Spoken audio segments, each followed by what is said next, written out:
We're all wrong sometimes. Usually it's just some minor thing like pronouncing a word wrong or taking a wrong turn. But every once in a while, we can make a mistake so big, it can be paralyzing and affect every decision moving forward. A mistake so big it can cost someone their life. Let's talk about one of those mistakes. Hello everybody, welcome to Aude and Tulava, where we're walking our way through Tolkien's Legendarium. Today is part 2 of book 2, chapter 3, Ring Goes South. Don't forget to check the description for a few of my favorite editions if you'd like to purchase them or help support the channel. All right, let's dive in. One of the chief complaints I hear about The Lord of the Rings is all of the walking. That and the waxing poetic about Flora. And this part of the chapter is one of those people complain about. Once the company heads out of Rivendell, we get an entire page about them just walking. I can understand how someone could find it frustrating, but I want you to hear this part of the paragraph and, I don't know, maybe close your eyes, but I want you to think about how it makes you feel. The first part of their journey was hard and dreary, and Frodo remembered little of it save the wind. For many sunless days, an icy blast came from the mountains in the east, and no garment seemed able to keep out its searching fingers. Though the company was well clad, they seldom felt warm, either moving or at rest. They slept uneasily during the middle of the day in some hollow of the land, or hidden under the tangled thorn bushes that grew in thickets in many places. In the late afternoon, they were roused by the watch and took their chief meal, cold and cheerless as a rule, for they could seldom risk the lighting of a fire. Now, I'm super curious. Let me know in the comments how you felt listening to this. I don't know if you've ever been caught in bad weather unprepared. I was hiking in Utah a couple years ago. I tried to get a quick 2 miles in before what looked like some rain came in. Worst case, I thought I'd get a little wet. It's not that cold out, so it should be fine.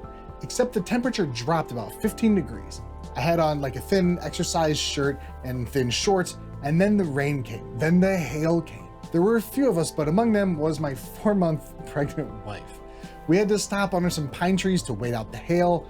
I had my hands tucked under my armpits. It was freezing. We eventually made our way back to the cars, started them up, and since I was driving, we just had to sit there for a while as I warmed my hands up enough to just actually control the car. I felt hopeless on that trail. I was freezing cold. I dragged my pregnant wife further on the trail than I should have. I felt like I was never gonna be warm again, and that was when I was a single mile away from a nice warm car. Can you just imagine how the company is feeling here? They were just starting out on a journey. Winter getting deeper and deeper, and they're immediately freezing. And I think it had to be double tough for the hobbits. Even after their journey to Rivendell, they're not used to not having whatever they need. Of course, they can handle times like these, but who really wants to? Tolkien paints an amazing picture here of the constant stress they had to feel. They were cold, couldn't even look forward to a nice fire at the end of the night's march. I contend that people who complain about the walking are just reading the words and looking forward to the next fight. That may be a little strong, but besides just reading his amazing prose, Tolkien paints pictures like nobody else I've ever read.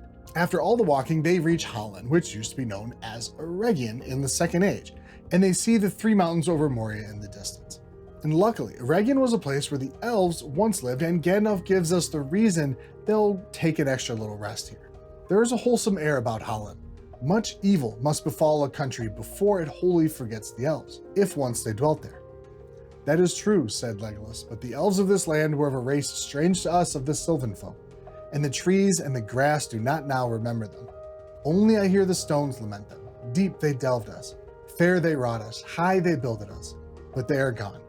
They are gone. They sought the havens long ago. The elves really do have an effect on the places they live, especially the Noldor elves, which mostly lived in Eregion. Here's where the 19 rings of power were forged. Celebrimbor, Fëanor's grandson, lived here. Many of the Noldor were old enough to have seen the light of the trees, which gave them kind of an innate power. That's the main reason the land can still remember them. The Noldor in Eregion built a beautiful city. Here they traded with the dwarves of Khazad-dûm, forged the rings of power. It's interesting that Legolas states only that they sought the havens, which implies they went over the sea to Valinor. It's interesting because Sauron destroyed Eregion. While he didn't kill every elf there, Elrond retreated with quite a few, and many of those did seek the havens. I believe most of them died when Sauron attacked, so why didn't Legolas say anything about the sorrow of that? I wonder if it was because he was somehow just listening to the spirits of the rocks. Maybe the rocks don't care about the battles that happened. They care about the beauty they were used to create. I don't really know. Just kind of an interesting line of thought I had while going through the chapter. As the company takes a break in Holland, you have to wonder if this wasn't one of the first mistakes made along the journey, though I don't believe this was a grievous one. They're all having fun. Merry notices Aragorn seems a little bit on edge. Aragorn responds, "No, indeed," he answered, "but I missed something. I've been in the country of Holland in many seasons. No folk dwell here now, but many other creatures live here at all times, especially birds. Yet now all things but you are silent. I can feel it. There is no sound for miles about us, and your voice seemed to make the ground echo. I do not understand it." If you've ever been out in nature, you know what he's talking about. It's so much quieter than any city or suburb, but there's still something there. Insects, bird calls, maybe the grunting of some other larger animal. And if all that goes away, it's really uncomfortable. But you don't know why at first, which makes it even worse. Aragorn puts words to his uncomfort. Gandalf looked up with sudden interest. "But what do you guess is the reason?" he asked. "Is there more in it than surprise at seeing 4 hobbits? Not to mention the rest of us, where people are so seldom seen or heard?" "I hope that is it," answered Aragorn. "But I have a sense of watchfulness and of fear that I have never had before." In a single sentence here, all the fear and hopelessness that Tolkien spent a page building up comes right back with an added measure of anxiety. Tolkien is the master at saying a lot with very, very little.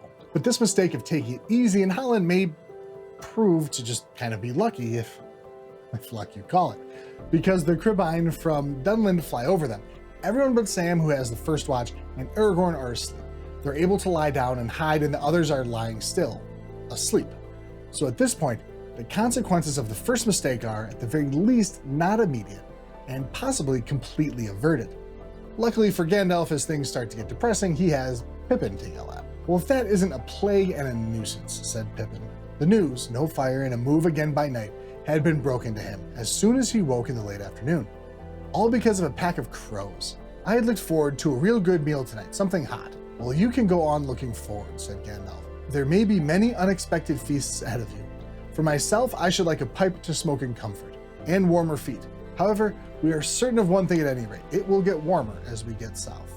You would think you'd get a lot more hobbitry out of Gandalf when Pippin serves him up just a gimme like that, but Gandalf actually kind of snaps at him. But I think we can see why just a couple paragraphs further. "It was the cold, chill hour before the first stir of dawn, and the moon was low. Frodo looked up at the sky. Suddenly he saw or felt a shadow pass over the high stars. As if for a moment they faded and then flashed out again. He shivered. 'Did you see anything pass over?' he whispered to Gandalf, who was just ahead. 'No, but I felt it, whatever it was,' he answered. 'It may be nothing, only a wisp of thin cloud.' 'It was moving fast then,' muttered Aragorn, 'and not with the wind.' For the longest time, I just assumed this shadow was the birds we hear about a couple paragraphs prior. But now I can really only assume it's a Nazgul in its spirit form. Of course, Corey Olsen has some great thoughts on this in episode 242, but it's moving against the wind, so it can't be something corporeal, right? It only makes sense that it would be a Nazgul. If you have a different thought, let me know in the comments, but here's why I think so. It's how Frodo saw the shadow.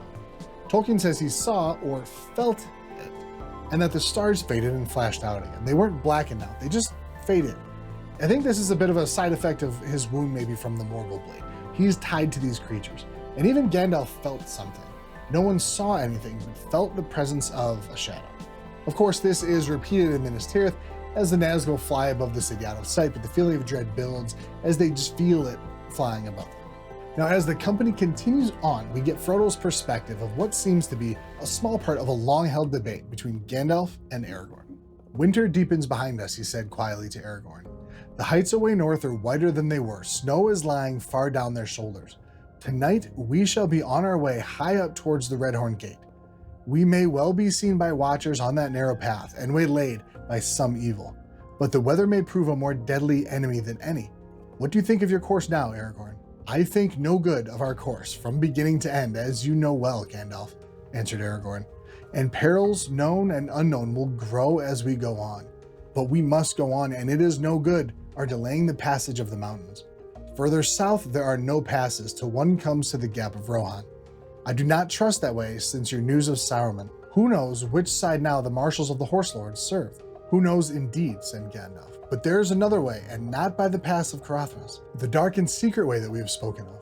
It seems they each have their own way they think they should go, and neither really likes the other's solution. Gandalf is pushing hard not to go over Caradhras. He rightly, thinks the weather might not be great because winter is deepening further north. And just talking about a dark and secret way kind of gives me the shivers. They're already marching at night with cheerless dinners and no fire. They only see the day behind eyelids as they sleep. What could be worse than that? They decide to brave the pass of Caradhras, which at this point seems the lesser of two evils to Aragorn. And maybe it's his dislike of the choice and the anxiety over the upcoming marches that takes Boromir's suggestion of taking wood to essentially keep them alive during the march. So maybe right here we have mistake number 2. They begin to climb Caradhras. Gandalf halted. Snow was thick on his hood and shoulders. It was already ankle deep about his boots. "This is what I feared," he said. "What do you say now, Aragorn?" "That I feared it too," Aragorn answered, "but less than other things. I knew the risk of snow, though it seldom falls heavily so far south, save high up in the mountains. But we are not high yet. We are still far down, where the paths are usually open all the winter." What other things would he fear less than dying of hypothermia? Tolkien is really making us wonder here, but Boromir quickly poses a question that could have a massive impact if true. "I wonder if this is a contrivance of the enemy," said Boromir. "They say in my land that he can govern the storms in the mountains of shadow that stand upon the borders of Mordor. He has strange powers and many allies." "His arm has grown long indeed," said Gimli, "if he can draw snow down from the north to trouble us here, 300 leagues away." "His arm has grown long," said Gandalf. Okay, so let's look at this for just a second. It's not a terrible idea really from Boromir. He's just kind of wondering. He's not making any statement of fact. But let's look at it for a second as if it were true. Sauron is affecting the weather on Caradhras to thwart their crossing. First, I think it would be kind of a lame plan. If the snow gets bad, couldn't they just turn around and go back down? Wouldn't that put Sauron in the same position? The company would still be alive with the ring. But it would also mean Sauron knew exactly where they were. Okay, so that would be terrifying, but again, kind of a weird way for him to act against them. If he knew and could work such powerful magic, I would think it would be a better idea to have a bunch of orcs waiting for the company as they get through the pass, right? Seems that it would give less to chance for Sauron. Gimli does bring up a good point though. Sauron is 300 leagues away. It would take immense power for him to act on weather in such a way from so far away. But does Gandalf agree with Boromir here? Is Gandalf saying that now is the result of Sauron growing more powerful? I don't think so. This might be a little simplistic, but I think he's acknowledging that Sauron is getting more powerful. Just that. Either that or he's implying it's Sauron because an enemy so far away can't be that scary. If the enemy is so far away, they have a better chance to beat his gambit. But either way, they still have to contend with the storm. And the question that kind of lingers is whether this is a natural storm or not. The company halted suddenly as if they had come to an agreement without any words being spoken. They heard eerie noises in the darkness around them. It may have been only a trick of the wind in the cracks and gullies of the rock wall, but the sound were those of shrill cries and wild howls of laughter. Stones began to fall from the mountainside, whistling over their heads or crashing on the path beside them. Every now and again they heard a dull rumble as a great boulder rolled down from the hidden heights above. "We cannot go further tonight," said Boromir. "Let those call it the wind who will. There are fell voices on the air, and these stones are aimed at us." "I do call it the wind," said Aragorn, "but that does not make what you say untrue. There are many evil and unfriendly things in the world that have little love for those that go on two legs, and yet are not in league with Sauron but have purposes of their own. Some have been in this world longer than he. Caradhras was called the Cruel and had an ill name," said Gimli, "long years ago when rumor of Sauron had not been heard in these lands. It matters little who is the enemy if we cannot beat off his attack," said Gandalf. Okay, first, can we just again appreciate how Tolkien puts us in their shoes and gives life to the environment that they're stuck in? It's amazing. But there are two main things I want to bring up here. One, what is Caradhras and what does Aragorn mean? Two, like Gandalf said, does it matter who the enemy is at this point? Let's look at Caradhras first. I think Aragorn and I are on the same wavelength here. Aragorn seems to be hinting that Caradhras has been around longer than Sauron. This makes me think there is a spirit of Caradhras that is like a genius Loki, just like Tom, in my opinion anyway. Genius Loki would have been spontaneously created during the making of Arda when Eru released the flame imperishable into the void and created Arda, the world. That's the only way I can think it possible for anything to be on Middle-earth longer than a Maya. Eru created it and then the Ainur could enter it. So what I think Aragorn is saying is that this genius Loki doesn't like people and doesn't want people on its mountains. So it's bringing its power to bear to get them to leave. Which brings us to Gandalf's point. Does it really matter who the enemy is at this moment? They're worried about freezing. It doesn't matter who sent the snow or even why. What has to happen right now is survival and escape, which Gandalf finally decides to provide. He finally busts out the good stuff, the Mirivor, good old elvish liquor, and he lights their wood and they are able to survive the night. Luckily, Gandalf did not make a mistake here. We see the next morning, the company as a whole is none the worse for wear, though they need to figure out a way through the deep snow. Legolas here, of course, has a wonderful solution. If Gandalf would go before us with a bright flame, he might melt a path for you, said Legolas. The storm had troubled him little, and he alone of the company remained still light of heart. If elves could fly over mountains, they might fetch the sun to save us, answered Gandalf. But I must have something to work on. I cannot burn snow. Gandalf seems to be coming back to himself a little bit here, serving some hobbitry over to Legolas. But that's not the important part. The important part is an earlier draft of this conversation. I will admit, it's not needed necessarily, but I kind of learned of this pretty recently, and I really have to pass it on to anybody who'll listen. It is a pity, said Legolas, that Gandalf cannot go before us with a bright flame and melt us a path. It is a pity that elves cannot fly over mountains and fetch the sun to save them, answered Gandalf.